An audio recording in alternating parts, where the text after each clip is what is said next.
Et salut à tous les amis, ici j'accélère pour la chaîne ludique Underground et sans peignoir. Ah non, il fait beaucoup trop chaud dans le désert du Nevada, on peut pas se permettre de sortir avec un peignoir, ça serait complètement contre-indiqué. Et oui, nous allons à Carson City, enfin, en tout cas ce qui va devenir Carson City dans l'heure à venir, peut-être 1 heure et demie, je sais pas combien de temps ça va prendre. Carson City, vous l'avez vu sur ma chaîne là, il y a pas longtemps, parce que je vous ai fait l'Open the Box, ce que je fais jamais habituellement, mais là c'est quand même une institution dans ma vie de joueur de plateau. J'adore ce jeu, c'est vraiment mon chouchou. Et maintenant que j'ai la big box et que il y a ce mode solo, on va y aller, on va en profiter. Je vous fais. Alors, on va vraiment faire cette découverte du mode solo ensemble parce que je ne l'ai pas encore testé. Vraiment, j'ai sorti le jeu et je teste en direct, en vidéo, cette première en solo. Alors, qu'est-ce que ça donne en solo? Je reviendrai pas sur les règles parce que j'avais déjà fait une vidéo règles du jeu il y a un bout de temps. Donc, si jamais vous voulez savoir les règles dans leur intégralité, trouvez la vidéo, vous tapez règles Carson City, vous allez tomber sur moi, il n'y a personne d'autre qui l'a fait sur YouTube. Pas en VF en tout cas. Et qu'est-ce que ça change du coup la version solo par rapport à la version multijoueur? Pas grand chose, si ce n'est qu'on va affronter un joueur géré par un deck de cartes et puis une capacité, on va dire, de personnalité. Ouais. Et un ordre de. Je vais vous montrer ça. Regardez, hop, voilà, paf, on y est. On a 4 personnages au choix, donc j'ai pris le Rancher. Il est indiqué qu'il est le plus facile à affronter. À battre, c'est pas dit, parce que c'est quand même pas si facile que ça de gagner en solo, mais en tout cas, c'est le plus gentil. Le Rancher, il a un certain ordre de priorité dans l'achat de ses tuiles bâtiments. On verra un petit peu plus tard. Parce qu'il préfère les drugstores, puis les ranges, puis les blacksmiths, etc., etc. Et puis, il est régi par une pioche de cartes actions qui vont dire tiens, faut lui faire ça, faut lui faire ci, faut lui faire ça, etc., etc. Donc ça sera une belle découverte au fur et à mesure du jeu. J'ai pas trop épluché les cartes de l'automa, je sais pas trop ce que ça va donner. C'est une pure découverte. Ce que je sais de lui, c'est qu'il n'a pas d'argent, il n'a pas de quantité de chemin, là, de route. On considère qu'il a toujours ce qu'il faut pour faire ses actions quand ça va tomber là-dessus. Quand il va poser un bâtiment, il y aura les routes pour aller au plus vite vers le bâtiment, etc. etc. Et qu'est-ce qui change d'autre? Il ne prend pas de personnage. D'ailleurs, en version solo, la fameuse personnalité qu'on peut sélectionner en début de tour, donc je suis le seul à pouvoir les utiliser, mais attention, je ne peux pas les utiliser 2 fois dans la partie, donc une fois que je vais jouer un personnage, une fois que j'ai fini le tour, le personnage va être écarté de la partie, je ne pourrai jouer plus qu'avec les restants. Donc on ne peut pas appuyer sur une stratégie précise, on ne peut pas appuyer sur un avantage précis d'un personnage, on ne pourrait pas faire toute la partie avec l'ouvrier chinois par exemple, on ne peut pas. Non, si on le prendra qu'une fois. Donc ça c'est quand même assez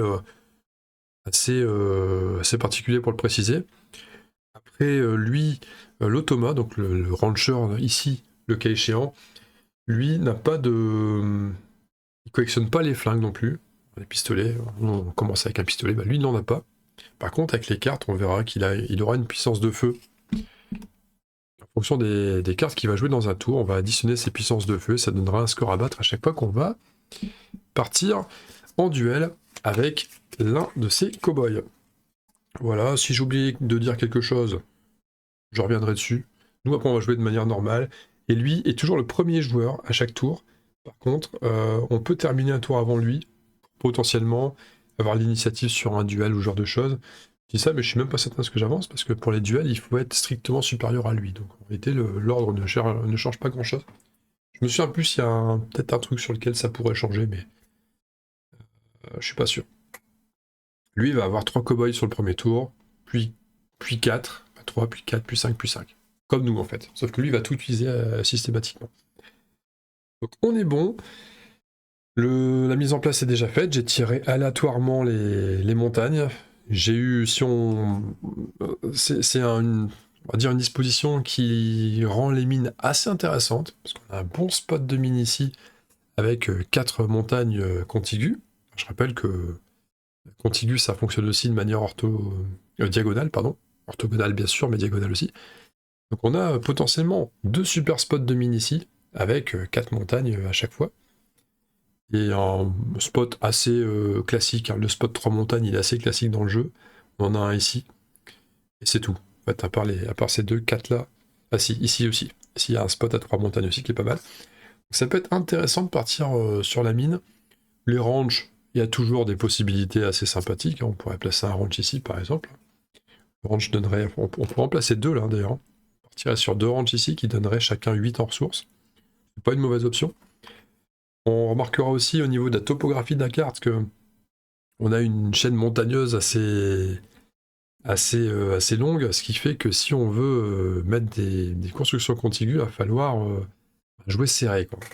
On n'aura pas énormément de place pour s'exprimer là-dessus. On va faire attention. Voilà tout. Alors le rancher, lui, donc le Thomas, ne commence pas avec des propriétés. Nous, par contre, oui, on peut le faire. Je suis très tenté de les mettre ici, justement, pour bénéficier des mines. Ouais, c'est pas forcément dit que le Thomas va nous laisser prendre les mines facilement. Avant d'aller plus loin et de commencer vraiment la partie, en tout cas d'entamer une véritable réflexion sur la stratégie à mettre en place, on va quand même préciser quelque chose. Au niveau des personnages, on va les présenter. Il y en a qu'on connaît déjà dans le jeu de base. Il y a ceux d'extension, il y en a certains que j'ai ajoutés. Dans le guide pour jouer en solo, il s'indique quand même que il y a des tuiles qu'il ne faut pas forcément jouer. Ce qui veut faire le point. Il fait le point, c'est bon. Ce qui fait que par exemple le shérif, on ne le joue pas. En solo, il n'est pas dans la liste. Donc on nous indique 11, il me semble qu'il y a 11 tuiles personnages sur les 20, et parmi ces 11, il faut en tirer 7, parce qu'on joue toujours avec 7 personnages dans Carson City.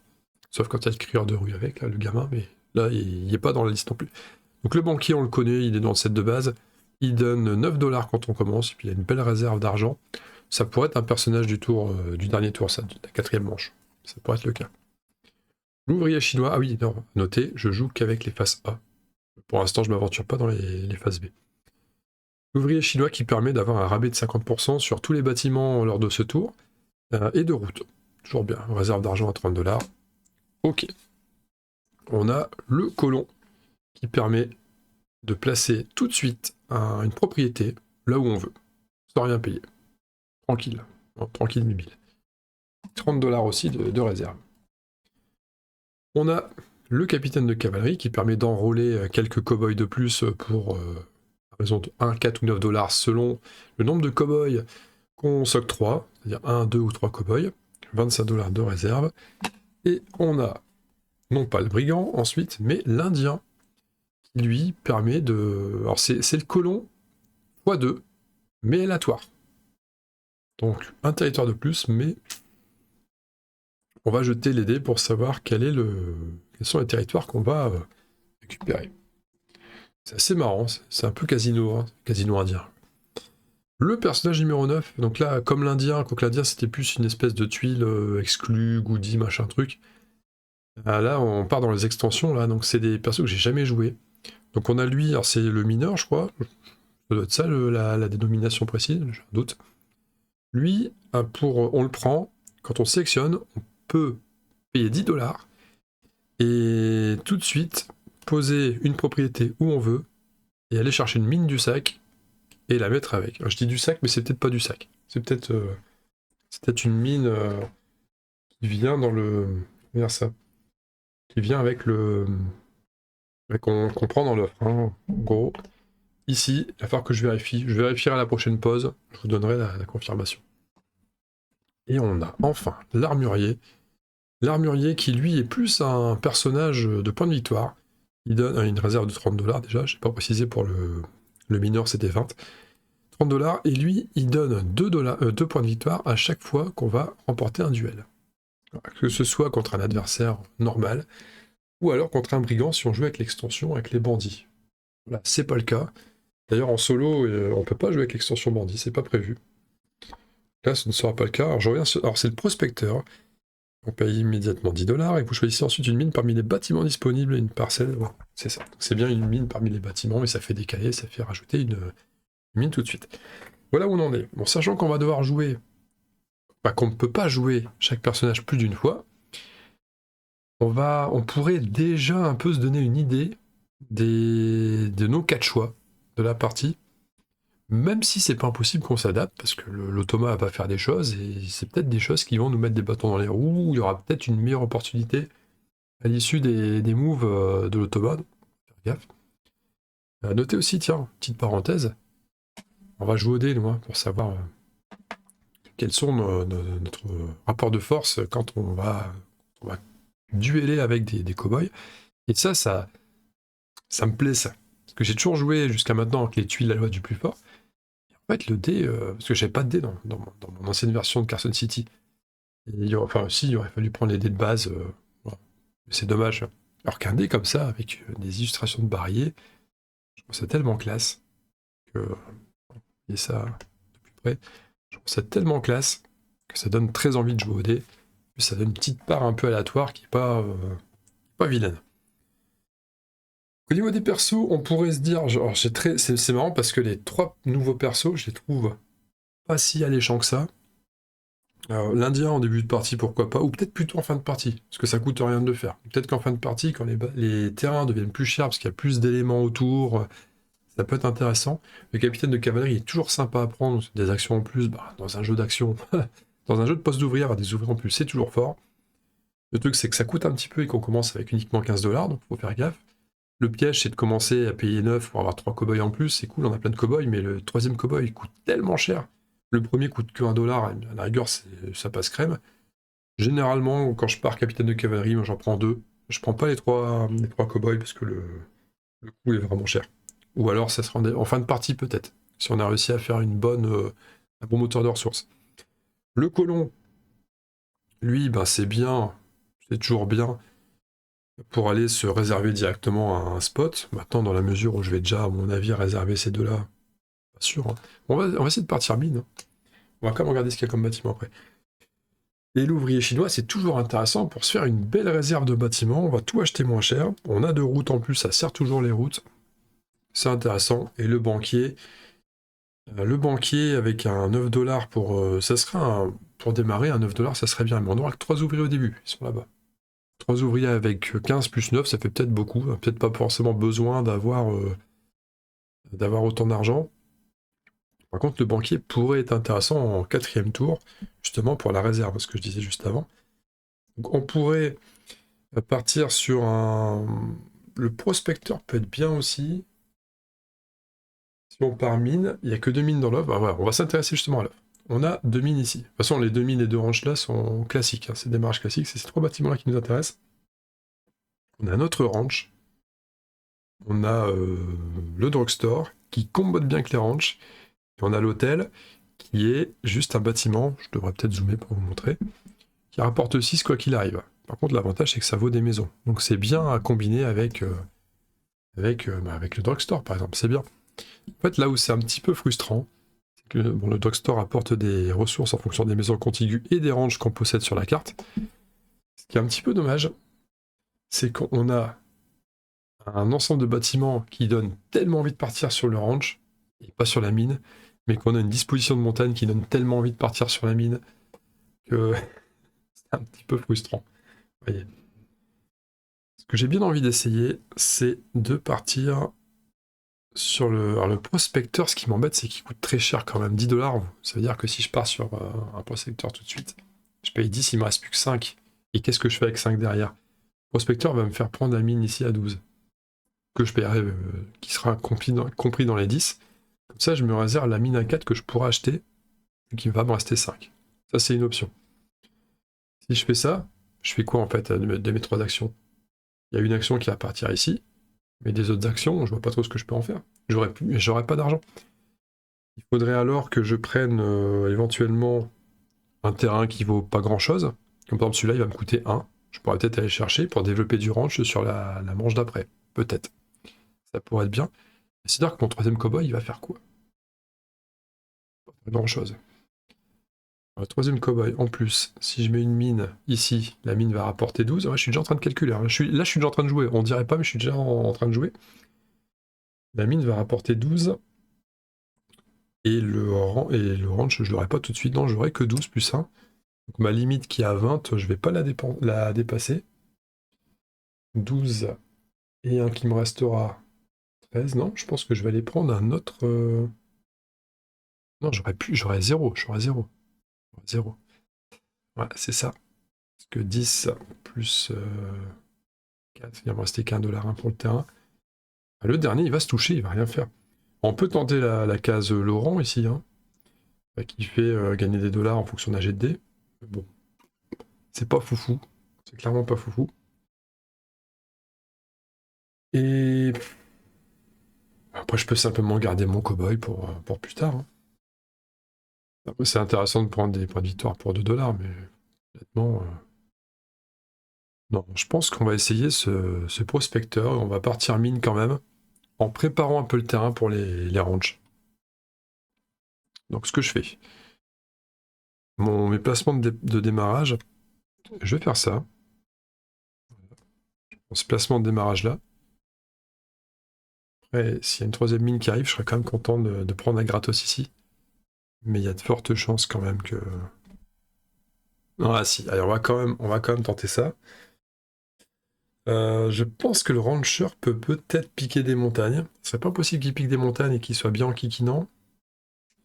Mais on va quand même partir comme ça, on va le tenter. Allez. Et donc le premier personnage que je sélectionne, c'est le prospecteur.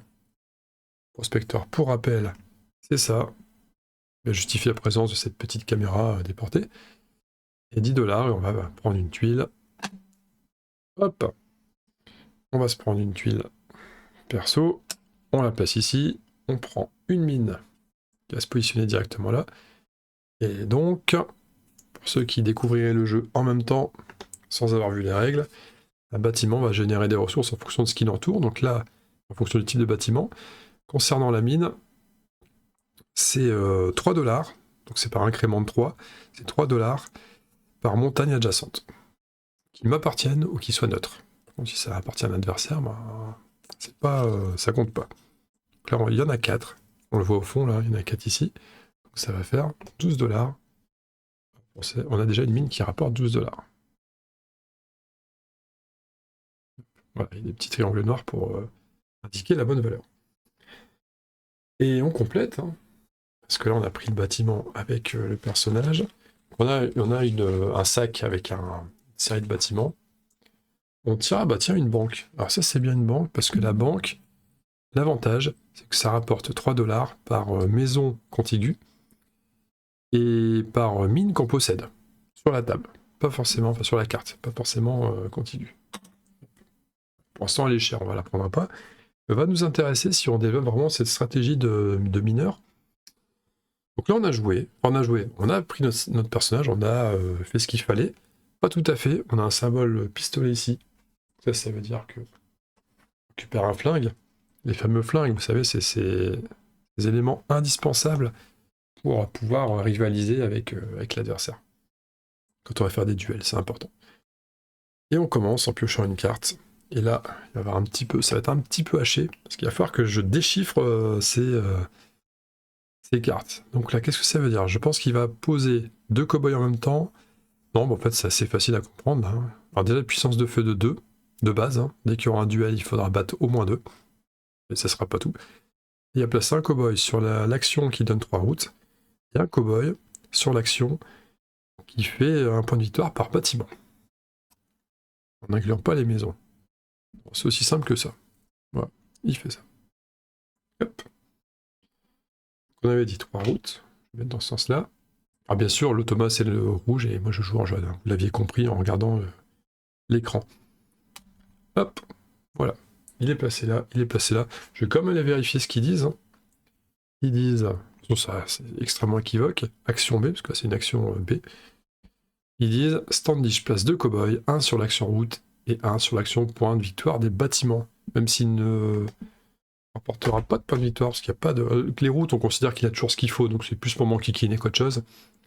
Et l'action point de victoire des bâtiments, ça par contre, je sais pas s'il les gagne vraiment.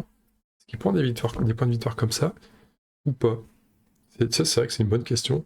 Je crois que oui, parce qu'il joue l'action, donc il joue l'action, solution des actions. Résolu dans le même ordre, ok, après avoir effectué une action, remettez le cow-boy correspondant, blablabla. D'accord. Revenu. Ouais. Bon, bah, je vois pas ce qui pourrait l'empêcher de le faire, parce qu'il va jouer les actions de manière régulière. Très bien. C'est à nous de jouer. Voilà, j'avais mis la vidéo en pause, que je voulais quand même vérifier quelque chose. on nous indique dans la résolution des actions, je voulais être sûr de mon coup que que Standish, donc c'est le nom de l'automa, c'est avec Peter, je lui donne le nom d'automa, mais c'est Standish. Nous affrontons Standish, les amis. Standish n'effectue que les actions d'achat de terrain et de bâtiments. Voilà. Si Standish place un cowboy sur une autre case action, il n'effectue pas cette action, il cherche juste à vous provoquer en duel. Nous avons notre réponse. Donc effectivement, là, c'est purement pour nous enquiquiner. On n'a pas de point de victoire. Très bien, j'ai envie de vous dire, très bien. Là, il a déjà placé 2 cow-boys, il n'a plus rien, là. Il n'a plus qu'un cow-boy. Donc là, on a quelque part, on a la voie un petit peu libre. On est tranquille. Alors, en première action, on va pas s'embêter, on va faire ce qui était prévu. C'est-à-dire qu'on va convoiter cette mine-là, 4 $. D'ailleurs, j'ai pas payé les 10 $ du prospecteur.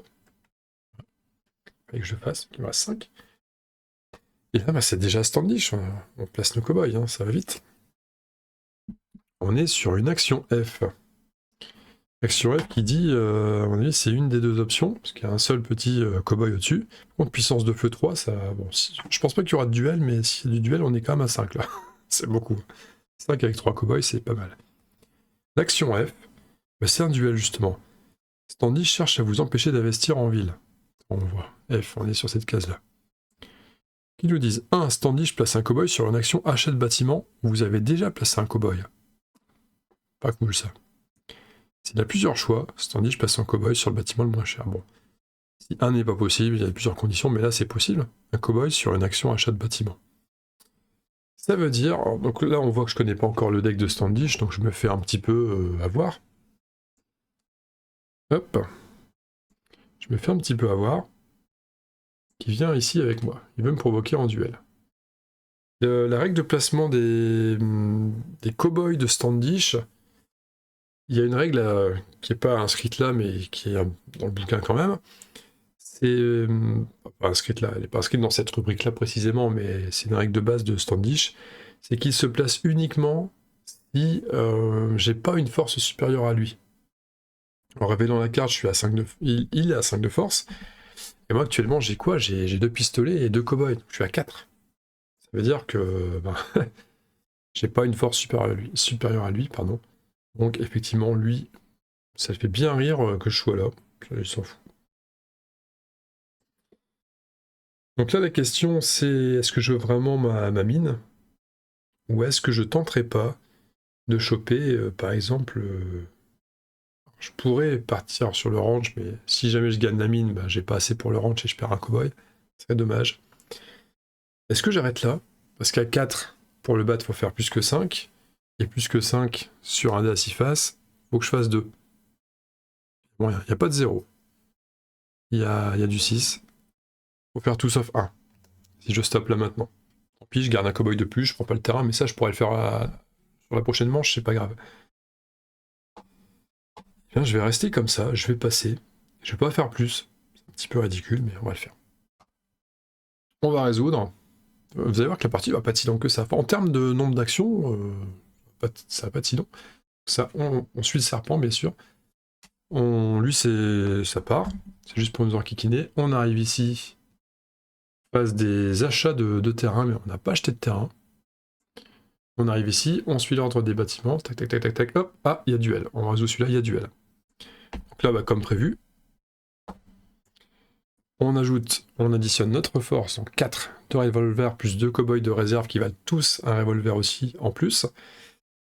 Plus la valeur de dés, et on doit battre 2 et 3, 5. Il faut faire au moins 6, donc il faut faire au moins 2. On lance le dé, on fait 3. Ça nous fait 7. On gagne le duel. Et quand on gagne le duel, capacité spéciale de Standish, pour chaque cow-boy qui a perdu un duel et qui vient sur la carte, la force de feu de Standish augmente de 1. C'est-à-dire que là maintenant, les duels valent 6. Ah, il faut battre 6 maintenant. Il ne faut plus battre 5, il faut battre 6. Bon, le cowboy va partir en fin de tour. Hein. Ça ne s'accumule pas comme ça à chaque manche pour toute la partie, ça serait trop fort. Bon, par chance, il n'y a pas de duel, donc ça va aller. Donc on remporte le duel, on gagne le droit de jouer le bâtiment. Je l'achète, hein, je n'hésite pas à l'instant. Ça fait partie de la stratégie. On paye les 4 $, 5 nous revient 1. On va le placer directement. On va bien sûr la placer là où c'est intéressant, le spot qu'on avait prévu, on est sur la deuxième mine à 12. Et en fait, je vais dépasser ma réserve, j'ai pas fait gaffe. Parce que bien sûr, j'ai 2 mines maintenant. Je dépasserai ce qu'il faut. Tant pis, c'est pas grave. Deuxième mine à 12. Une mine, ça engendre un pistolet. On n'a toujours pas de maison à placer. Parce que les mines, comme les ranchs, ça a la règle spéciale, pas besoin de placer de maison avec. Ça, c'est perdu. Enfin, c'est perdu. Ça a été joué, ça a été dépensé. Qu'est-ce qu'il y a d'autre à faire comme action? Phase des revenus maintenant. Phase des revenus 12 et 12, c'est 24 pour nous. On va mettre. Alors, on passe de 1 à 25 du coup. Et on arrive ensuite à ça. Donc ça, Standish ne joue pas ces actions-là. Et c'est tout. Fin de tour. On a 25 $. On vérifie notre limite d'argent sur nous. Ah, 20 $. C'est con. On a 5 de trop. Les 5, je peux les valoriser. Si jamais j'excède mon total, je peux acheter un point de victoire pour 10 $, mais je trouve ça extrêmement cher. En plus, c'est con, je suis à mi-chemin. 5 $, c'est... Alors si j'utilise 10 $ pour un point, il me reste 15, et c'est un peu comme si je revenais au début, ça m'embête un peu. Tant pis, je vais perdre mes 5 $ d'excédent. Et on jouera le prochain coup avec 20 $. Ça me paraît bien. On progresse. Hop, on récupère 4 cow-boys chacun. Standish comme moi. Bon, allez, 2 cow-boys que j'avais en réserve, je les garde en réserve. Hein. Lui, ils s'en vont pas. Hop.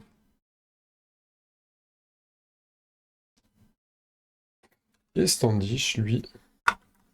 D'ailleurs, on va lui réserver une Standish Ovation. Hein. Hop, t'es pas bonne celle-là. Hein. J'ai déjà fait mieux, hein, d'accord. Et lui, il est à 4 cow-boys pour la prochaine. Je vais mettre. Je les vois pas bien, hein, je les cache. Je les cache, c'est chiant ça. Vous les voyez un petit peu.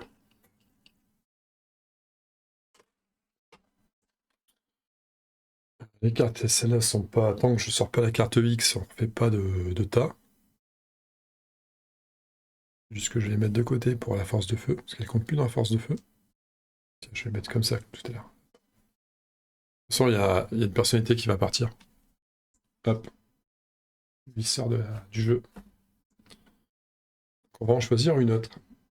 Standish avait fini avant, voilà, ça change rien. Honnêtement, je pense que ça. Ouais, je vois vraiment pas ce que ça peut changer. Les bâtiments, ça glisse. On en tire un autre.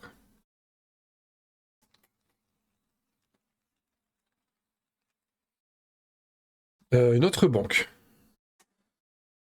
D'accord. Faut vraiment partir mine. C'est une bonne idée. Et maintenant, c'est notre choix de personnalité. Alors, je pense pas qu'on soit vraiment parti pour jouer le duel. Je suis pas certain que l'armurier, on va le jouer de la partie. Je suis pas certain que... je pense vraiment que le banquier, si on part mine, et puis derrière, si on part banque, je pense quand même que... Ouais, je pense quand même qu'on va partir... On va faire de l'argent. Hein. Le banquier serait pour le dernier tour. Je me tâte, je partirais bien sur l'ouvrier chinois, il est toujours intéressant, et là on commence à avoir des bons petits bâtiments. Il coûte cher. Mais j'ai 6 cow-boys, je peux faire un tour où j'achète à mort. Ça peut être une bonne option. Les ranchs sont les moins chers, mais... Ce qui est dommage, c'est que moi, les bâtiments qui m'intéressent, c'est les deux banques qui valent bien cher. Est-ce que je ferais pas un tour spécial à ranch et je varie les plaisirs? C'est pareil, hein, si je pars sur les deux ranchs, voire les 3 ranchs et le drugstore, ça fait 4 actions pour acheter ça. 4 actions, il va me rester derrière 2 actions. 2 actions pour aller prendre des terrains, peut-être. Sachant que je pourrais pas jouer tout. Drugstore, c'est-à-dire que je pourrais pas jouer tout de suite, c'est un petit peu dommage. Est-ce que ça serait pas plus judicieux quand même de jouer les 2 banques? Banque que je mettrais, je partirais ici, je ferais une petite zone banque, banque avec mine, j'ai peut-être pas forcément besoin de faire du ranch. Ils sont pas chers, je pourrais l'acheter plus tard sans les ouvriers chinois. En même temps, si je pars ranch maintenant, je prends que des bâtiments pas chers, les banques vont devenir les bâtiments pas chers derrière. L'hôtel qui vaut 2 bâtiments est intéressant aussi. Pour les banques, c'est génial. Comme je pars certainement sur les deux banques, il faudrait que peut-être que je mette une banque là. Et un hôtel ici. Et avec les banques, je dois remettre des maisons. Il va falloir de la route, j'en ai qu'une pour l'instant. Une. Tac. Ouais, faudrait que j'aille ouvrir là-bas. Dommage de ne pas profiter déjà de cette maison, c'est ça aussi. Et le placement est un peu bâtard en fait. Alors rien ne m'empêche de mettre les deux banques là et mettre l'hôtel ici. C'est pareil, après il y a les deux maisons. Non, faut que je mette l'hôtel là. Une maison ici. Bon, ouais. Ouais, faut que je prenne ouvrier chinois pour bénéficier un max des rabais. On va partir là-dessus. Il faut que je gère bien mes 20 $. Donc ça sera lui. L'ouvrier chinois. Hop, rabais 50% sur les bâtiments ce tour-ci. 2 routes que je prends tout de suite. Et 30 $ de réserve. Alors j'ai pas précisé, mais Standish va, comme nous, scorer des points en fin de partie en fonction du nombre de bâtiments qu'il a, etc. Il va prendre 2 points par bâtiment. Il aura pris aussi des points par rapport aux cartes là. Non, ça rapporte pas de cartes. C'est parce que des fois elle rapporte des points. Je dis des cartes, elle rapporte pas de cartes. Des fois ça rapporte des points. Des fois non, et là c'est pas le cas. Je crois qu'il y a un autre moyen de mettre des points aussi, mais je sais plus quoi. Je vais vous lire maintenant. Vous avez l'habitude, c'est toujours un petit peu décousu avec moi. Standish gagne 2 points de victoire pour chaque bâtiment, maison de ville et montagne qu'il possède, ainsi que les points de victoire supplémentaires apportés par sa carte stratégie. Ouais, c'était ça. Il fait pas tant de points que ça au final. Ouais, ça paraît peu, parce que je vois pas comment il va mettre plein de points là. C'est bizarre, hein, ça me paraît vraiment facile. C'est louche. Il y a peut-être un truc, il y a anguille sous roche. Ah bah attendez. Il y a un truc là. Je n'avais pas vu ce truc là. Revenus. Calculez les revenus de Standish lors de la phase de revenus des bâtiments. N'oubliez pas les revenus qu'il vous vole en attaquant vos bâtiments. Convertissez immédiatement la totalité de ces revenus en points de victoire au prix suivant. Manche 1, c'est 1 point pour... Ouais, voilà. C'est comme ça qu'il va faire des points. Là, c'est autre chose. Voilà, il n'a pas fait d'argent sur cette manche-ci, il n'avait rien de construit. Mais s'il avait fait... Ça aurait fait un petit peu d'argent. Par exemple, la mine, s'il avait pu la construire et la placer sur une tuile à lui, il aurait quand même fait pour 12, par exemple, il aurait fait 6 points sans mort de rien. C'est pas rien, 6 points. Encore aurait-il fallu qu'il y ait possède un bon terrain. Là, je les avais déjà, donc c'était pas la peine. Allez, let's go. Nous, on y va. Deuxième manche. Standish commence par celle-ci, une C. Donc il va se positionner pour acheter un bâtiment et se positionner pour acheter un terrain. Un point de force de feu là. Ok. Vérifions quand même le C parce qu'il y a un certain protocole à respecter. Standish place 2 cow-boys.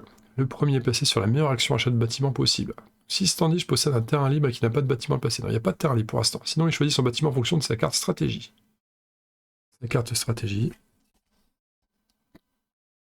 D'abord le drugstore. Et il y a un drugstore.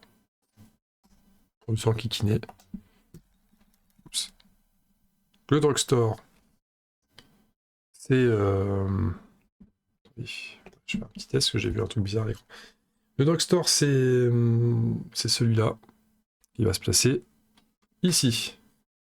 Bon, nous on le convoite pas pour l'instant, on va peut-être jamais le convoiter finalement, hein. Vu comment ça part. Et l'autre partie de sa carte, le second cowboy, est placé sur la meilleure action achat de terrain possible. Cet achat est lié à un achat de bâtiment, choisi lors de l'étape 1 ci-dessus.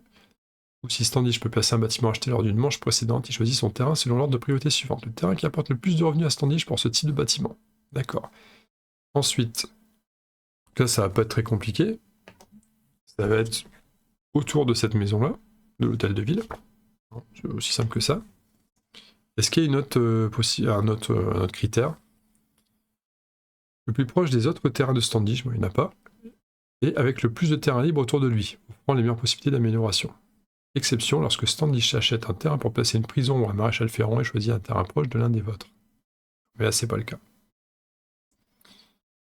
J'ai plus de terrain libre, donc je crois que...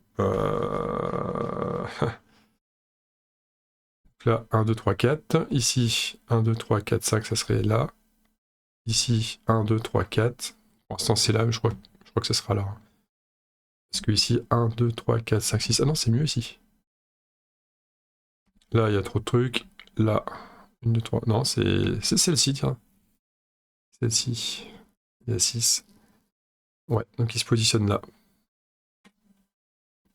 Il combat de cette case. Je recalcule parce que j'ai l'impression de... Non, si, c'est ça, hein, c'est bien celle-là. Pardon. Ok, Dak. Bah, c'est à nous. Lui, il a déjà plus que 2 actions à jouer. Maintenant, je suis pas sûr de vouloir aller chercher la banque parce qu'il va peut-être nous embêter un peu. De toute façon, je dois faire que des achats de bâtiments et trucs comme ça. Bah, on va le faire quand même. Après, les terrains, c'est pareil, il va devoir kikiner. On va prendre la banque la plus chère. Ça, si jamais on rate, on prendra un bâtiment qui est plus cher. Lui, il va rejouer 2 actions. Bah, c'est la même. C'est exactement la même. Là, il fait 2. 2 en force de frappe. Alors, si on doit combattre, ça va être facile. Le premier cowboy est placé sur la meilleure action chez bâtiment. Donc, s'il possède un terrain libre, c'est le cas. Enfin, non, c'est toujours pas le cas en fait. Il a toujours pas de terrain libre. Il faut qu'il les prenne, les terrains. Là, c'est pas encore sûr qu'il l'ait. En fonction de ses cartes stratégie, on reprend la carte stratégie. Et on note que c'est un rancher. Donc, c'est un ranch.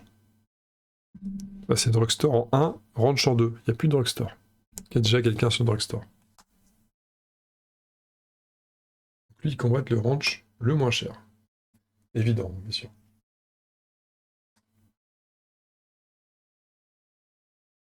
Et donc, le second, c'était si l'achat est lié à un achat de bâtiment, choisir de l'étape 1 ci-dessus, donc le ranch, qui va choisir la meilleure action, le meilleur lieu pour un ranch. Ça sera là, là ou là. C'est vraiment les endroits. Là aussi, d'ailleurs. Parce qu'il n'y a rien là. Mais la logique voudrait qu'ils se mettent pas là. La logique voudrait qu'ils s'isolent le plus possible. De toute façon, ils disent quand il y a plusieurs choix, prenez le choix qui vous avantagerait qui vous désavantagerait le plus. Et pour moi, cette case-là. Non, celle-là est peut-être pire parce que si jamais on se rapproche avec des bâtiments qui peuvent rapporter des points en fonction des maisons, bah, ça me bloquerait aussi de mettre moi-même un ranch là qui ferait en même temps office de maison. Parce que les ranchs feront en même temps office de maison. Là, c'est un petit peu plus chiant pour moi. Ouais, bon. En effet, je suis vraiment parti pour jouer mine à fond. Je pense pas que ça va m'embêter plus que ça. Mais bon. Et lui, il a plus rien à jouer, donc on va s'en donner à cœur joie. On va déjà aller chercher la banque et l'hôtel. Ça va pas embêter là-dessus. Ça va nous coûter combien ça? Vu qu'on paye moitié moins. Ça va coûter 6 et 5, 11 et 3, 14. Il va me rester 6. Avec les 6 derniers dollars, qu'est-ce que je peux faire? Et 3 cow-boys. Faut prendre des terrains. Par contre, on risque d'avoir pas mal d'argent comme ce tour-ci. On n'a pas une limite de fou, on a 30 dollars. Déjà qu'on fait 24 ici, et qu'avec l'hôtel, on va faire 6. On dépassera déjà les 30. Mais avec la mine, on va faire encore plus. Je prenne du terrain, mais il faut surtout que je dépense mes dollars en points de victoire. Donc je pense qu'il y a un bâtiment que je pourrais pas mettre. Pas tout de suite. Et il faut prendre des terrains le moins cher possible. J'ai 6 dollars pour acheter des terrains. On peut toujours placer quelque chose ici, mais c'est du gâchis. C'est du gâchis. Il faudrait que je prenne déjà ce bâtiment, bah, cet espace-là. Sauf qu'il coûte 4. C'est gênant. Faut quand même essayer de jouer les 2 banques. Hein. Autant l'hôtel qui fait quand même plein de points. Est-ce que je garderais pas une banque pour plus tard? Je jouerais pas l'hôtel. C'est peut-être plus sage. J'avais dit quoi dans ma réflexion? Je pense que je m'étais dit... Ouais, c'est ça. Je m'étais dit que les deux banques étaient comme ça. Ah. Donc là, un terrain, ça vaut combien? Ça vaut 1 dollar de base, plus 1 par élément sur la zone de 9 cases. autour de du territoire. C'est-à-dire que là, ça me coûte 1 dollar de base, plus sur ces 9 cases-là, il y a deux montagnes, un hôtel de ville, ça fait 3, donc ça me coûte 4 dollars. Ici, c'est 1 dollar pour le terrain, et il n'y a qu'une montagne, ça me coûte 2. Là, je rentre dans mes frais, je rentre dans ce que j'avais prévu dans le budget. J'ai 6. Donc là, c'est bien. Pourquoi j'ai mis dans ce sens-là, d'ailleurs? Pour la lisibilité. C'est mieux comme ça, ok. C'est 6, bah, ça me paraît bien. Ça m'embête juste de ne pas pouvoir placer l'hôtel, en fait. C'est ça qui m'embête un peu. Place l'hôtel, ça vaut 6 de base. Alors, attendez, je vais le mettre là. Je mettrai l'autre banque plus tard. Parce que l'autre banque... je suis pas certain que je gagne vraiment beaucoup en faisant ça, mais... Plus l'hôtel, ça vient aussi avec une maison. C'est ça qui est amusant. Ouais, on va le faire comme ça. On va le faire comme ça. Voilà, j'ai placé ce que je pouvais. On va résoudre les actions. Achat des terrains. Donc, notre copain, lui, il a toujours ce qu'il faut. Il s'installe, hein. Tranquille. On commence à avoir des présences rouges. Nous, on paye ce qu'on a prévu. Donc, 6 dollars. Il va me rester 14.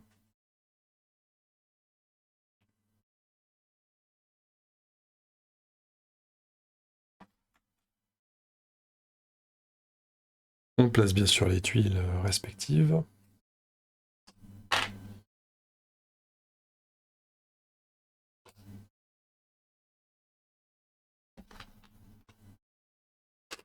Hop, ensuite on achète. Donc 12, 10 et 6, on avait fait le calcul, hein, c'était 14. Hein. Quand on divise le tout, ça fait 28, on divise le tout par 2.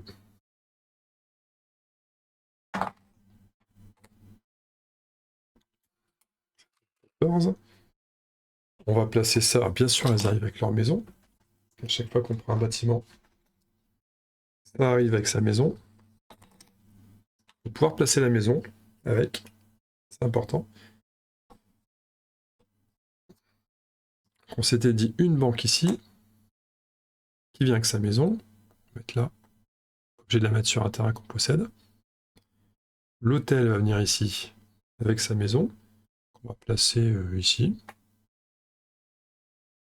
Ici. Parce qu'il y a tellement un tellement beau spot. Je pourrais même mettre l'autre banque ici. S'il y a encore une troisième banque qui arrive ou un drugstore, un truc comme ça, je pourrais le mettre là. Ça peut être pas mal. Et cette banque-là, je ne compte pas la mettre tout de suite. Donc sa maison ne vient pas non plus. Et on va mettre ça en réserve ici. Ça arrivera sur la prochaine manche ici. Là, c'est la petite barre qui dit attention, là on peut placer, parce qu'on n'a pas encore placé les manches précédentes. Ici, le drugstore va venir aussi avec une maison. Et son ranch ne vient pas qu'une maison. Particularité du ranch. Le ranch, on sait qu'il vient là. Donc lui, ben, il y a 8 cases sans rien. Le ranch, c'est 1 dollar par case vide autour. Et le drugstore, il va le mettre là. La maison, il va la mettre, c'est pareil, pour les règles de poste de maison, pour le Thomas, pour Standish, je vois pas trop ce que ça donne.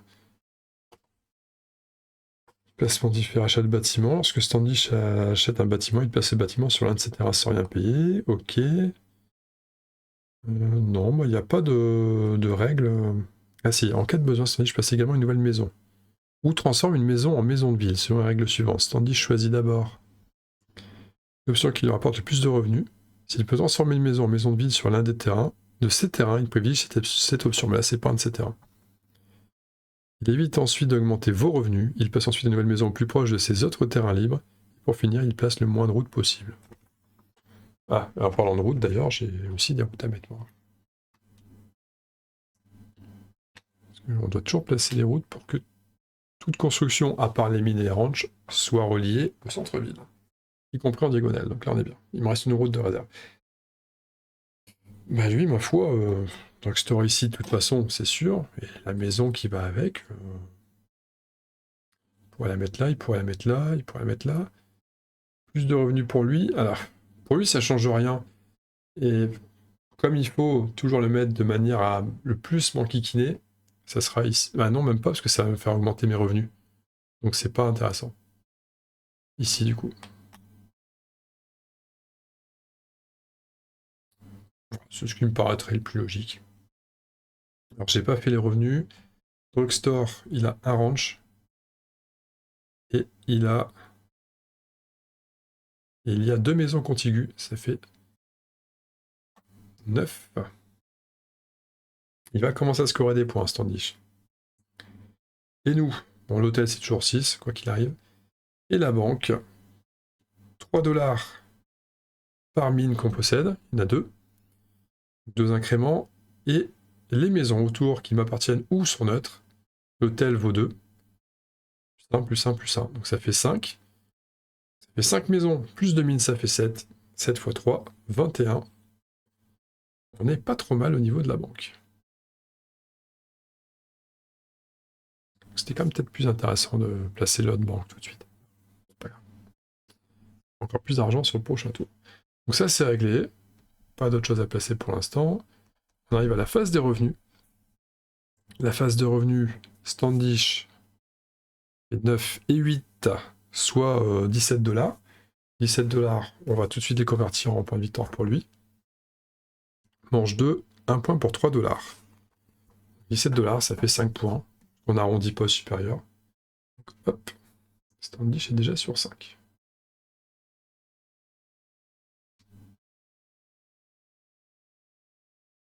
Nous, combien qu'on gagne? Combien qu'on gagne?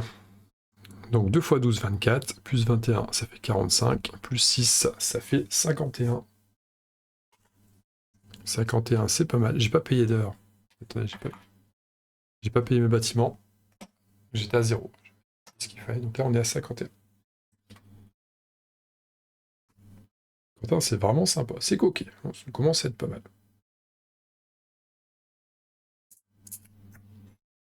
Après les revenus, il y a les cases à point de victoire. Ici, on joue ça. On va gagner un point de victoire par tranche de 3 dollars dépensés.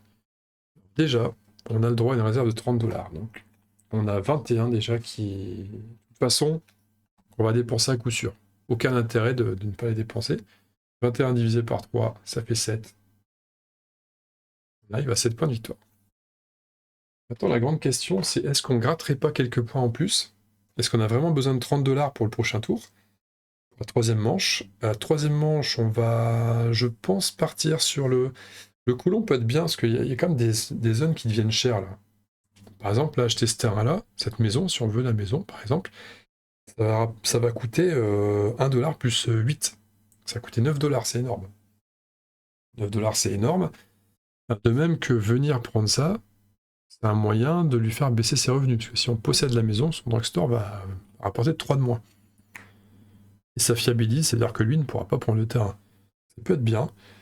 Maintenant, je vous cache pas, le capitaine de cavalerie peut être bien aussi. Parce qu'on a plus de. Là, on n'a plus d'ouvriers, on va en récupérer 5.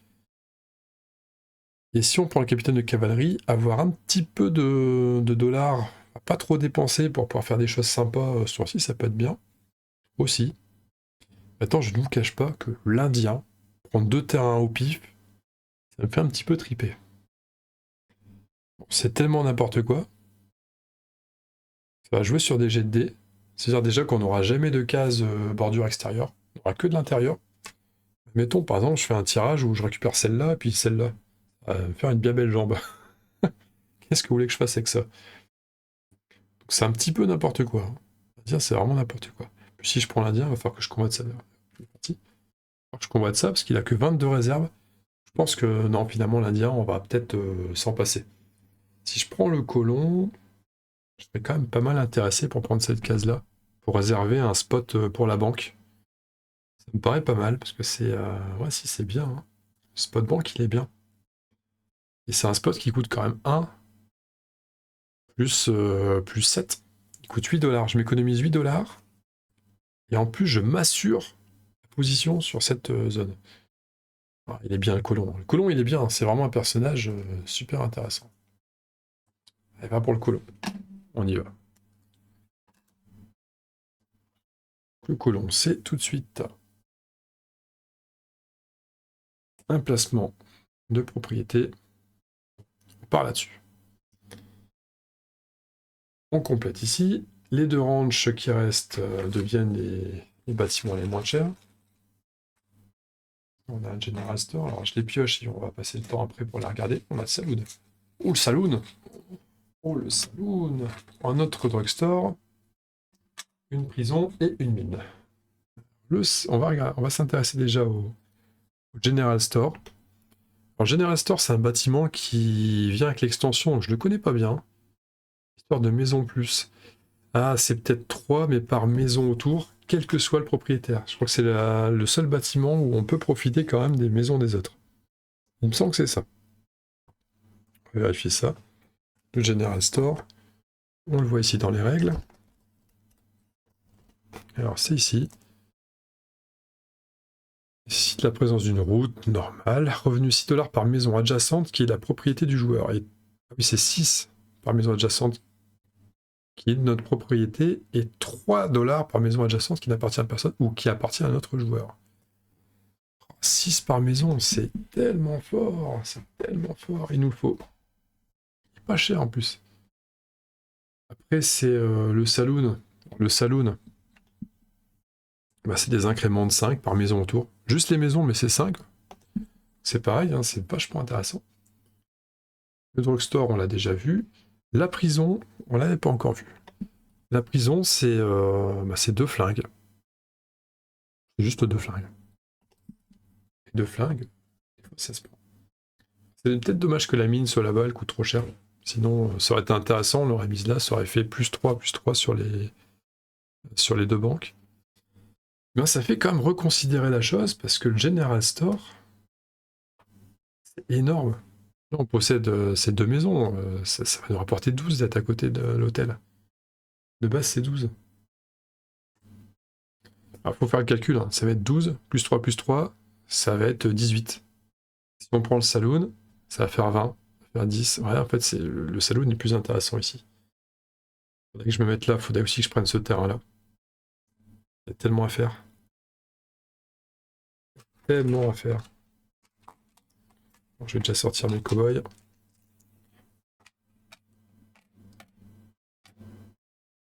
Hop. Je m'embête pas à les aligner sur le truc. C'est pas indispensable. Voilà, donc là, c'est 5 cow-boys. Hop.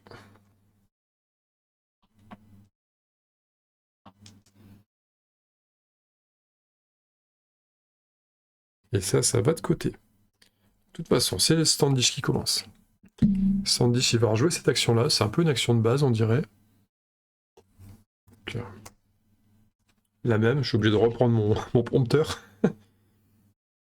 Alors, le premier cowboy est placé sur la meilleure action, achat de bâtiment possible.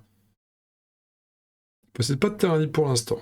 Donc, c'est en fonction de la carte stratégie. Donc, c'est le drugstore. Encore une fois, lui, il combatte le drugstore. Il a bien raison. Et bah, du coup, c'est pareil, hein, parce que l'autre, c'est le terrain qui va avec.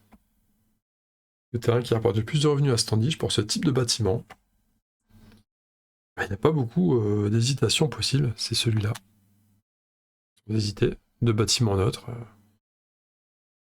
Ah, attendez, c'est pas dit. Celui-là.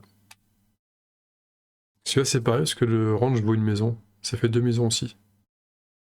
Bah oui. Mais ça fait baisser son revenu de 1. Prendre une case là, c'est une case de libre en moins pour le ranch. Après, 1. Non, c'est là-bas. Maintenant, c'est à nous, avec 5. Qu'est-ce qu'on va se faire? On veut un terrain. On veut ce terrain-là. 30 $. Alors, je me posais la question de savoir est-ce que je dépense pas plus d'argent? Finalement, je l'ai pas fait. Bon, c'est pas grave, je suis parti sur le tour suivant, donc tant pis. J'aurais pu dépenser peut-être plus pour prendre plus de points. C'est pas gênant. Ici, ça va coûter 1, 2, 3, 4, plus 1 du terrain, ça va coûter 5. Ça sera 25. On devrait être large, hein. On devrait pouvoir acheter tout ce qu'on veut là sur cette manche. Ouais, on se place là. La carte I. Ah, il pose 2 cowboys. Sur des cases points de victoire, à mon avis, ça doit être sur les 2 cases points de victoire les plus proches du médaillon en fin de tour.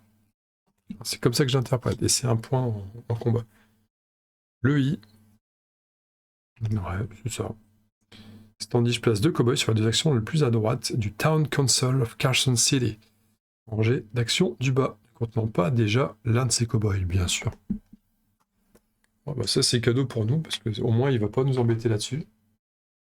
Quoique si, bah si, il va nous embêter, parce que nous, on veut des points, là.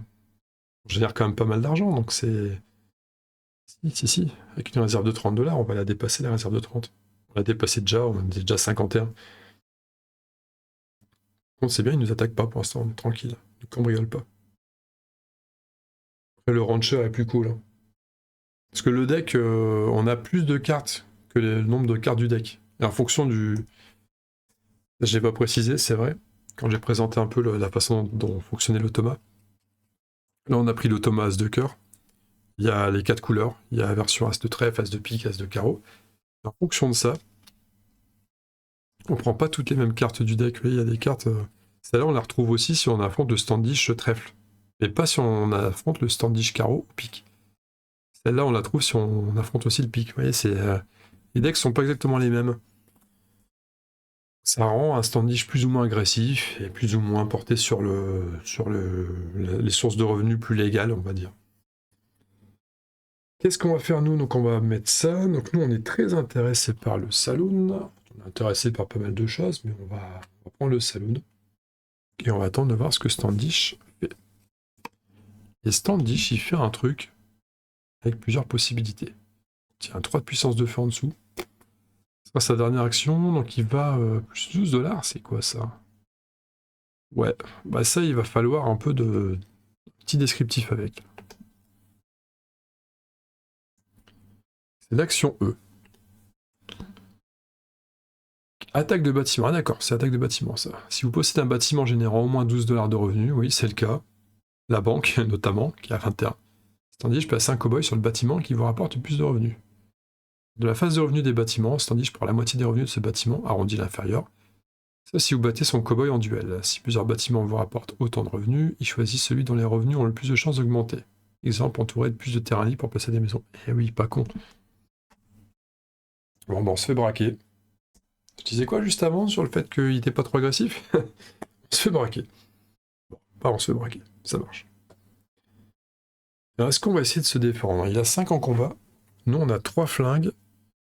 Pour l'instant, si j'envoie un cow-boy, on sera 5 flingues du coup. Le dé qui fait au moins 1, ça fera 6. On est sûr de le battre. Est-ce que j'ai envie de jouer autre chose? Ouais, je veux prendre du terrain, moi je veux du... Ah, puis on a quand même envie de prendre ça, hein. C'est ça qui est chiant, c'est qu'on veut prendre ça. Je crois qu'on va la jouer un petit peu subtilement. Faudrait que je prenne les 3 flingues. Ça c'est subtil ça. Je prends les 3 flingues. Après, est-ce que si je défends pour préserver 10 $, j'ai peut-être moyen de faire plus de dollars autrement. Mais si je lui laisse 10 $, ça fait 2, voire peut-être potentiellement 3 points de victoire en plus. C'est ça aussi qu'il faut voir. S'il nous attaque, il marque des points, parce que l'argent qu'il prend, après, il échange contre des points de victoire. En même temps, il y a un General Store à prendre. On va plutôt viser les revenus, on va pas s'embêter. Ah, mais ça, ah oui. C'est ça le truc, c'est que les points de victoire, j'en ai besoin.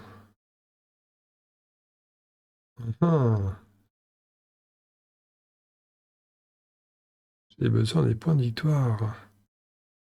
C'est peut-être pas là où il faut l'envoyer, il faut peut-être pas prendre le General Store trop vite. Putain, il manque qui vient m'attaquer. C'est chiant, c'est chiant. Et il se place là, c'est vraiment pour m'embêter, lui, ça lui fait rien du tout. Écoutez, on y va. On part sur les 3 flingues. Hein. Si j'ai pas le choix, il faut que je fasse ça si je veux le dégommer. 5 à battre, à moins que je m'arrange pour prendre... Bah non, la mine est trop chère. Ou un ranch peut-être, pour aller chercher les flingues du ranch. Et c'est pareil, ça veut dire que plutôt qu'aller me placer là, il faut que je prenne le ranch, et que je prenne le terrain pour mettre le ranch, et ça va me faire un 4e flingue. Et il faut battre 5, donc le 1 va me faire échouer. Le 1 va me faire échouer, mais au moins le ranch, c'est des revenus en plus. On va faire ça. Et 2 points de victoire en plus à la fin, ça aussi. On va faire ça. Allez, on va faire un petit ranch là-bas. Je me tâte même à mettre un... Pourquoi je mettrais pas le ranch ici? Ça fait l'équivalent d'une maison en plus. Ça fera monter mes revenus de banque. C'est 3 par banque. Alors c'est pareil, il faut faire le calcul si je mets la ranch ici. Le bâtiment là, ça va rapporter 1, 2, 3, 4, 5. Et faire plus 3 ici. Donc 8. Si je mets là, ça fait 8 aussi. Ça revient même. Sauf que là, je me pollue un petit peu l'endroit et le terrain est plus cher. Donc on va rester là. C'est mieux. J'ai tout placé. On y va. Hop. Achat de terrain. Lui déjà, il prend son terrain de manière normale. Hop. Nous, ça coûte 1. Et là, ça coûte 5. On va calculer. 4 plus 1 du terrain. 5. En tout, ça me coûte 6. Il me reviennent 4. On place nos tuiles.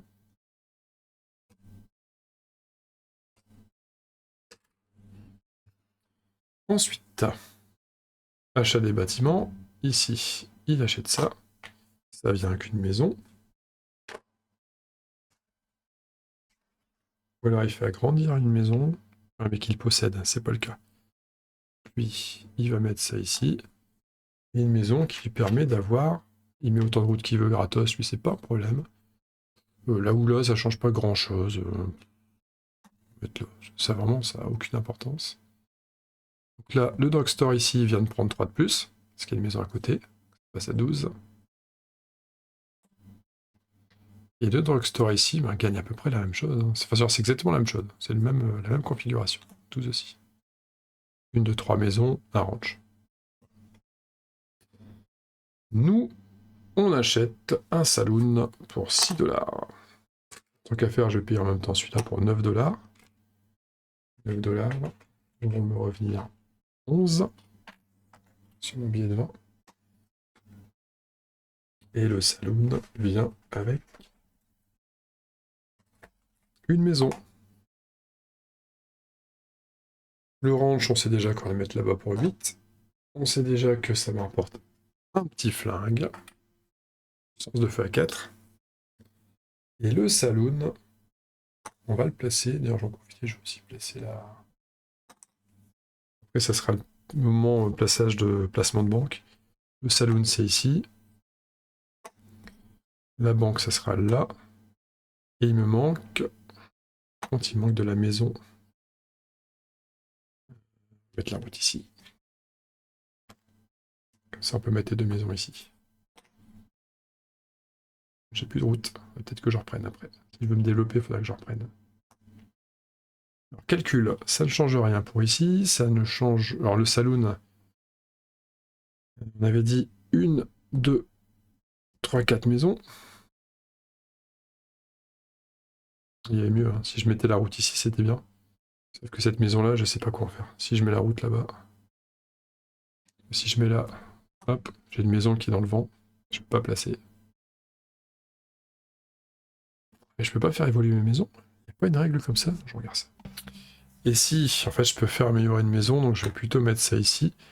Et pour placer une maison, enfin, si à la place d'un placement de maison, on veut faire évoluer une maison en niveau 2, je ne vais pas montrer, mais une maison peut passer à niveau 2, il faut que cette maison soit la propriété du joueur. Voilà, j'en ai pas, j'ai pas de maison pour laquelle je suis propriétaire directement. Ou soit il faut que la maison soit totalement entourée d'éléments. Là, c'est le cas de celle-ci. On va faire. Hop, on va faire ça. Double maison. Alors, ça veut dire que le saloon fait une maison, 2 maisons, 3, 4 maisons, 5, 6 maisons. 6 maisons, ça fait un saloon à 30. Plutôt appréciable. Ici, ça fait monter la valeur de la banque. On passe à 15, là on passe à 12. Attendez, j'étais à 21. Non, j'étais à 21, j'étais en train de dire n'importe quoi. C'est con, parce qu'en plus on va se faire attaquer. Va falloir faire venir la tuile supérieure là. On a des tuiles spéciales pour les hauts revenus. Et donc on va trouver la banque. Voilà. La banque spéciale hauts revenus. Plutôt que 21. Passe à 24.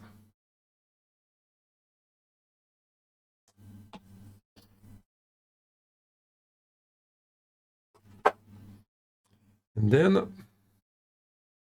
ça ne change rien ici.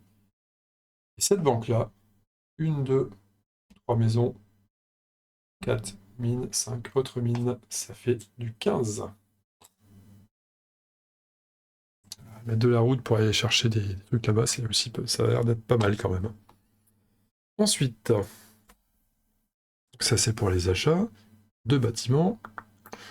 Phase de revenus. Les revenus, on va commencer par l'escroc de Standish. Mange 3, 1 point pour 4 dollars. Ok. Lui, il prend 12. Il prend 12, ou 24. Et il prend la moitié de 24. Qui reprend 12. Il prend 36 en tout. Et 36 par 4, ça fait des points quand même. Hein. Ça fait 9 points. Parce que 9 fois 4, 36. C'est ça, hein. Ouais, c'est ça. Qui fait 9 points quand même. Hein. 9 points, c'est pas rien. 5 et 9, 14. Arrive ici. Non, attendez, il y a le ranch. J'ai pas compté le ranch à 8, qui prend 2 points de plus. Voilà.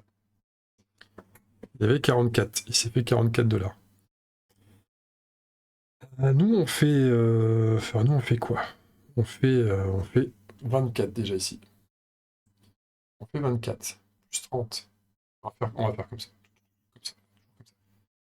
30 et 12, 42 et 6, 48. Et la moitié de 24, donc, et 12, 60. Et 12, 72. Et 15, 87. Et 8, 95. 95. Je calcule ici pour voir. 15, donc on fait 3 fois 12, 36. Et 30. 66. 42. 50. 42. Qu'est-ce que je raconte, moi? N'importe quoi. Qu'est-ce que j'ai fait 95? Je la refais. Ça va pas. On va faire comme ça. 12 et 8, 20. Et 12, 32. Et 30, 62. Et 12, 74. Et 6, 80. Et 15, 95. C'est bien ça. On est sur 95. Ça va faire beaucoup de revenus. Je suis bien en revenu.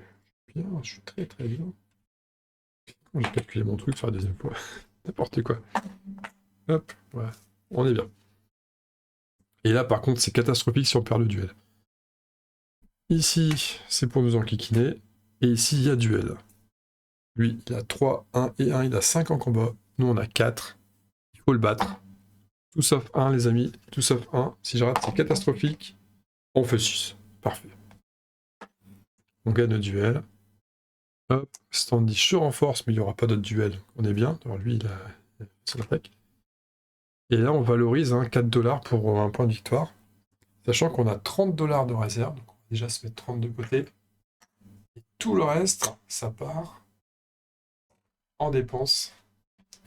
Point de victoire. Ça vaut 5 points de victoire. Le 4 dollars pour 1, 20 dollars, ça fait 5 points de victoire. Donc là, 5, 10, 15, 15, 15. On va déjà se mettre 15. 7 et 15, 2. On est déjà bien. Ensuite, 12. En fait, il y a 20, encore une fois. 15, 16, 17, 18, 19, 20. Il y a 20. Donc on va se reprendre 5. On part sur 27. Voilà, ça va être facile. On est easy là. On est easy. La grande question, est-ce que je dépense encore des points? Que je dépense encore de l'argent? De quoi j'ai besoin le prochain tour? Si on prend le banquier en plus, honnêtement, il n'y a pas besoin de prendre le banquier. Hein. On a une belle petite force de frappe. Non, on n'a pas besoin du banquier. Je pense même qu'on a plutôt besoin du capitaine de cavalerie. Pour aller se faire... au pire, ça fait de la force de frappe. Au mieux, de toute façon, on va forcément prendre cette action-là. On sera plus fort, et si on n'est pas assez fort, on prend les flingues. On va prendre des terrains avec, peut-être. On va prendre quoi d'autre? Non, je pense qu'on n'a pas besoin du banquier. On n'a pas besoin... Les deux sont viables en réalité, parce que le banquier, on a quand même 9 dollars de plus. Et à la fin de la partie, à toute fin de la partie, on peut échanger, une fois qu'on a regardé la limite, on peut échanger 6 dollars pour un point de victoire.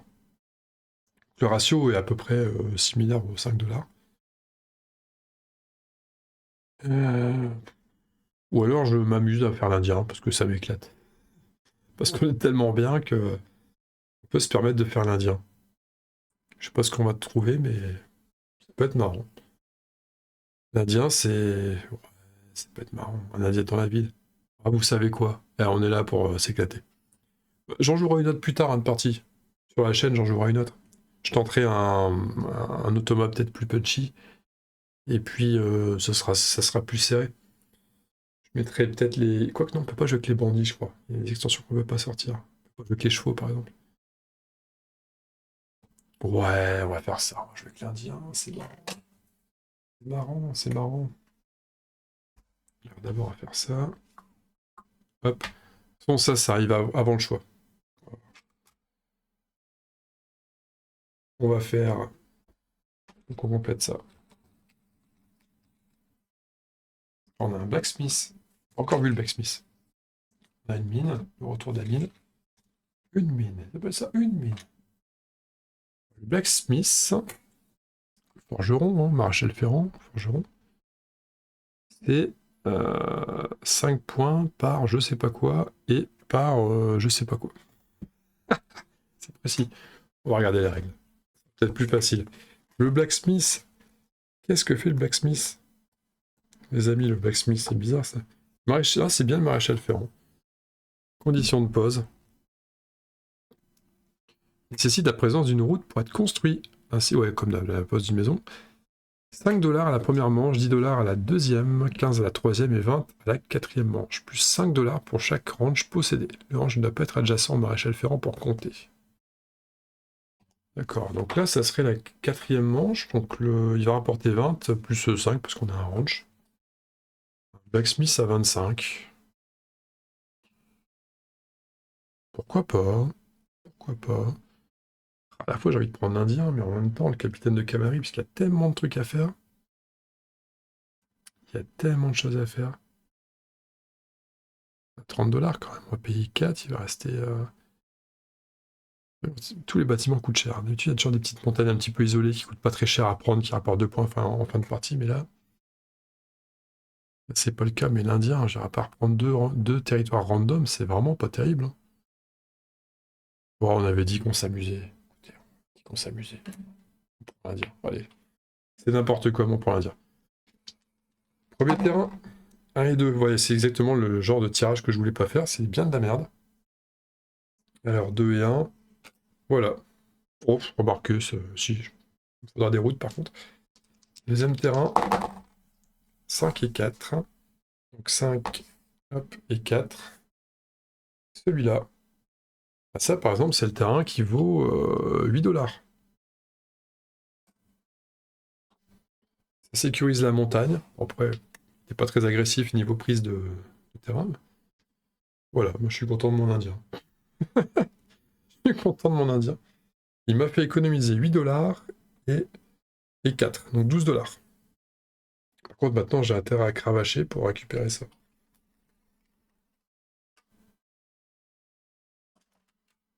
Hop, allez, 5 cow-boys.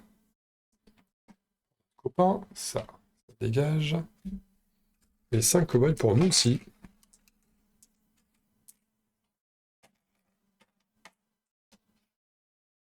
Hop, 5 cow-boys pour nous aussi. Plus de respect, hein, c'est placé comme ça à l'arrache. Ensuite, son action à lui. Il va jouer un truc où on comprend pas ce qui se passe. Alors, un seul cow-boy. Il va. Ouais, là, il y a des choses à lire. Encore une fois, le dé.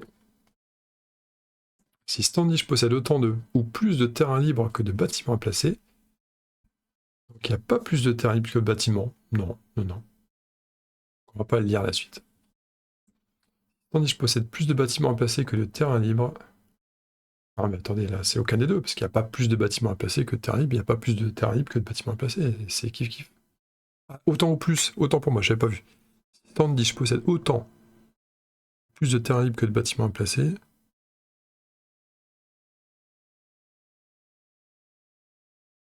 Mais il n'y a pas autant. Il n'y a pas autant de terrain libre que de bâtiments à placer. Bah si. Il y a 0 terrain libre et 0 bâtiment placé, donc c'est autant. Il place un cowboy sur l'action achat de bâtiment. Donc là, on reprend, on se réfère à la partie C, donc achat de bâtiment, bah c'est bâtiment en fonction de sa stratégie, donc c'est drugstore, puis ranch, donc ça sera la ranch.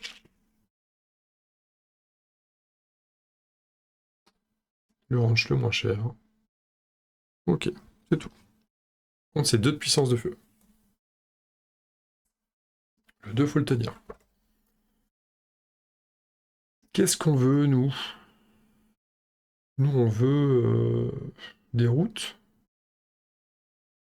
Non, il y a une mine à aller chercher, on va aller chercher une mine. J'ai un petit peu d'argent en plus. J'attends surtout de savoir ce qu'il va faire, lui. Oula, ah bah, hé. J'ai bien fait de... Il veut les flingues et la case. Point de victoire pour les flingues. Et ça rapporte 2. Bah, ça lui fait 2 de puissance de feu. Ça, c'est vilain, ça. Parce que s'il y a un duel, les flingues... En fait, voilà, ça, elle sera peut-être libre. Il va peut-être me la laisser. J'espère qu'il va me le laisser. Les Canadiens avec 20 $ de réserve, c'est pas fou. C'est pas fou. Là, faut jouer une action à la cool. Et en fonction de ça, on avise. Voilà, il y a un truc. Non, mais c'est la merde ce que j'allais dire. Prendre des routes, ça serait pas mal. Pour aller poser quoi derrière? Est-ce que je tenterais pas de me mettre là? En fonction, on voit ce qui se passe. Les cas de puissance de feu. C'est pareil, les bâtiments, il y a des points à prendre là. J'ai 1, 2, 3, 4, 5, 6, 7 bâtiments. Et 7 points. Ah, c'est intéressant, ça, on va dire là. Et lui, il fait quoi? Ah, il y a encore 2 actions en fait. Ah oui, encore 2 actions. Alors, c'est comme tout à l'heure, sauf que là, il a plus de... Ben non, il n'a pas plus de bâtiments placés, il n'y a toujours pas les places... Il y a toujours pas les propriétés, c'est comme tout à l'heure. Donc là même, en plus ça lui fait 2 en combat, il est à 6. Là même, l'ordre des bâtiments, c'est drugstore, ranch. Il n'y a plus de drugstore, il n'y a plus de ranch s'il est déjà dessus. Donc, le suivant dans la liste, c'est le blacksmith. Mince, je le combattais le blacksmith, non? Non, non, je le combattais pas. Je le combattais pas du tout. Pas en particulier. Encore une fois, je sais pas, mais de toute façon, j'ai pas le choix, il va falloir que je le tente à un moment donné, donc on va faire ici. 35 $ égale un point de victoire. Et lui, il fait quoi?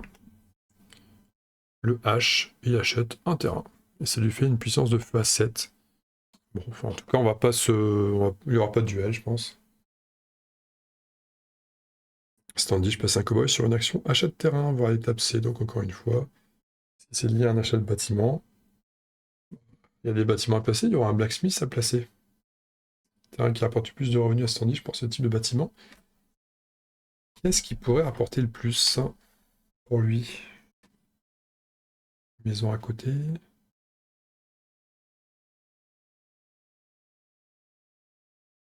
Non, c'était ouais, c'était range, c'était le tour plus le range. Il n'y a pas d'importance. On va dire le plus proche d'une route. Pour qu'il y ait le moins de routes à passer, ce sera ici. Et là, on peut finir. On est plutôt tranquille, donc on sait que la mine va venir ici. Là, j'ai rien à placer. De toute façon, j'ai pas de route.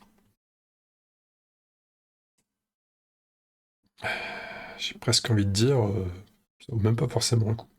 Alors que si je viens ici, c'est un point de victoire par paire de territoires. On est 1, 2, 3, 4, 5 territoires. Il peut valoir son petit pesant de cacahuètes. Je pense qu'on va aller l'attaquer quelque part. Ça va lui faire moins de points de victoire. Et en plus, parce que là, j'ai pas tout à faire. Hein. Je vais juste poser une mine ici. Ouais, je peux m'embêter. Ouais, ces drugstores ne donnent que 12. Hein. C'est pas non plus incroyable. Mais lui, il va devoir poser une maison. Il va la poser là. Il n'y a pas tellement le choix. Ça lui fera monter ses revenus ici. Et... ouais. Est-ce qu'il faut l'attaquer là? Comment je peux faire des points autrement? Il n'y a pas. Faire des dollars pour les convertir à raison de 5, mais autant attaquer. Non, autant l'attaquer. On va l'attaquer. Voilà, c'est bien ça. Allez, on résout. Donc ça ne sert à rien. Achat des terrains. Lui, il achète son terrain.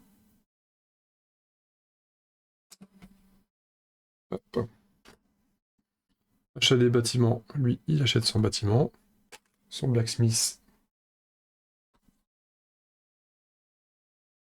Donc c'est du 4e tour 20, plus un ranch 25. Et une maison ici. Ça lui coûte une route. Hop. Là, on prend une mine pour 6 $.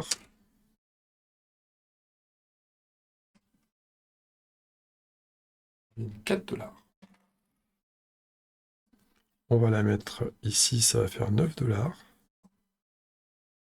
Faire un flingue, même si ça n'aura plus d'importance, mais quand même, pour garder le bon réflexe. Ici, il prend un ranch, mais il peut pas le placer. Mettre de côté. Il ne le placera pas. On va le mettre de côté. Là, c'est bon, il n'y a plus d'autres bâtiments à placer. Les revenus, enfin les sources de revenus comme ça, on les a pas. Les revenus de bâtiment. Les revenus de bâtiment. Moi, ça va pas changer. J'ai les mêmes. Plus la mine qui arrive entre temps. Mais sinon, c'est la même chose. Ça n'a pas bougé, ça n'a pas bougé. Rien n'a bougé. Pas exactement, parce que là, je me faisais attaquer tout à l'heure. C'est plus le cas. En fait, s'il faut calculer. 24 et 6, 30, plus 30, 60. 60, c'est facile à calculer parce que c'est des dizaines. 60, plus 12 et 12. J'avais pas un 6, ah non, le 6 c'était là-bas. Bon, ok, on reprend. 60 plus qu'un 75. 75 plus 9, 84. 84 et 8, 92. 92 et 12 et 12, donc 92 et 24, ça fait 116. 16 plus le drugstore qui a augmenté de 3, qui est à 15. On prend la moitié arrondie à l'inférieur, donc 7. J'avais dit 116, je crois. 116 et 7. 123.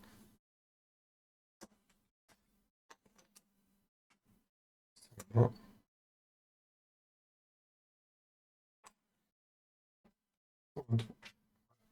Pour la monnaie là-bas. Énorme. C'est énorme. It's huge. Huge grant. Lui, il fait combien?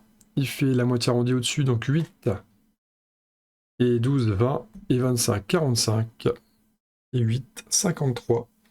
53, et ça doit être 5 $ là. 53. Manche 4, 1 point pour 5 $. Ça fait donc 53, ça fait donc 10 points. Il a 26. On va lui mettre une raclée. Hein. C'est retiré. Maintenant, les points ici. 1 point par 2 territoires possédés. On a 10 titres de propriété, parce qu'il y en a 12 par personne, il m'en reste 2, on a 10. Ça fait 10 paires, donc 5 points. 32. Lui, ça ne sort pas. Ici, on est à 1 $ par bâtiment, donc tout ce qui n'est pas une maison.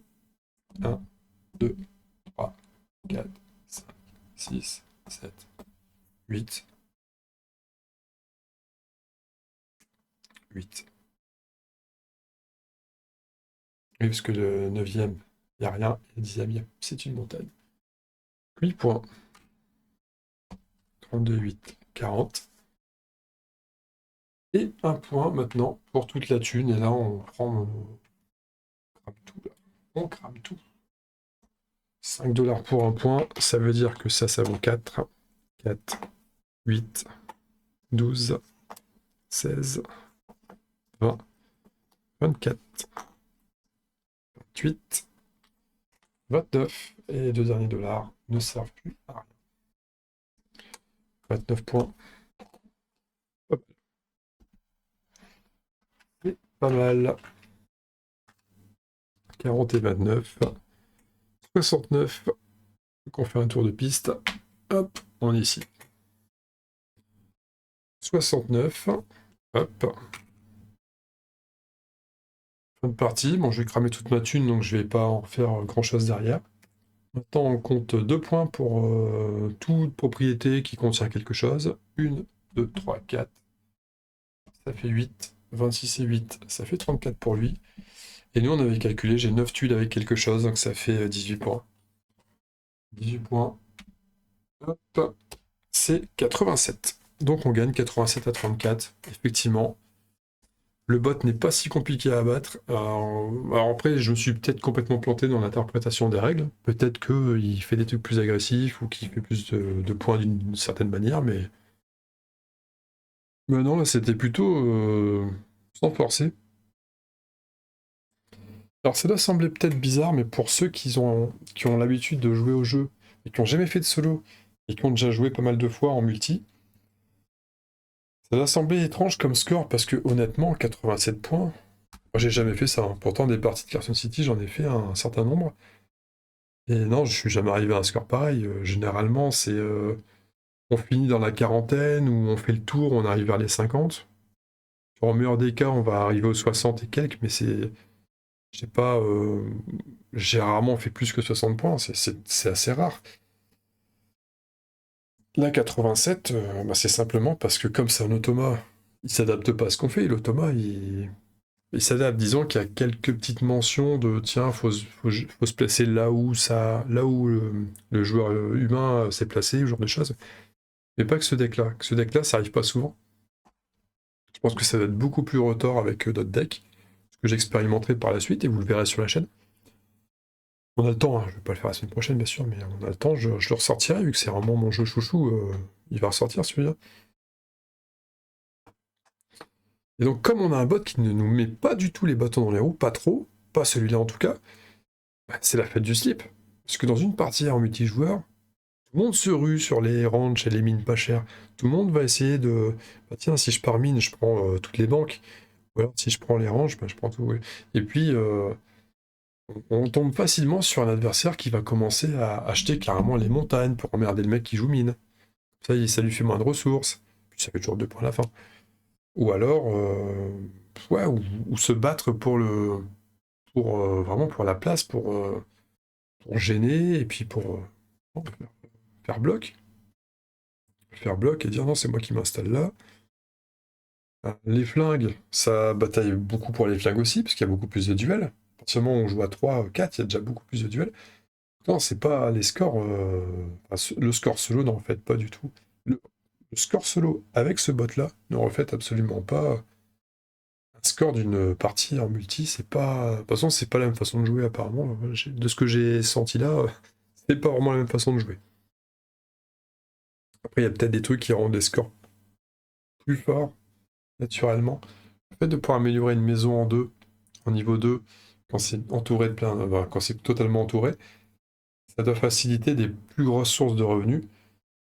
Et ça peut changer la physionomie de la partie sans mort de rien. Ouais, c'est intéressant maintenant, voilà. Curieux de. Bon, toujours sympa, parce que honnêtement, ce jeu, ça fait tellement. Ça fait plus de. Ça va faire quoi dans un an ou deux, ça fera peut-être 15 ans que je l'ai. Bon, pas la big box, bien sûr, mais le jeu de base. Et c'est toujours un plaisir de le sortir. Donc là, je vous cache pas que pouvoir le sortir en solo, même si, bon, bah, cet automa rancher est un peu trop mou du genou pour moi, mais qu'est-ce que c'est plaisant quand même de sortir le jeu. Quelque part, on en oublie presque que j'ai mis 50 points d'avance. On s'en fout, j'ai sorti le jeu, j'ai fait des trucs, j'ai pu réfléchir. Tellement plaisant. Tellement, tellement plaisant. Voilà. Bon, bah, c'était bien cool, je suis content d'avoir fait ça. J'espère que ça vous a plu. Et il me reste à vous faire de gros bisous et à vous dire, pardon, à très bientôt et à très vite. Une virée, je sais pas où. Dans le Nevada à nouveau. Ou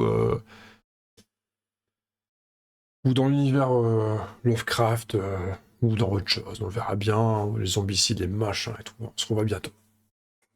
Des gros bisous.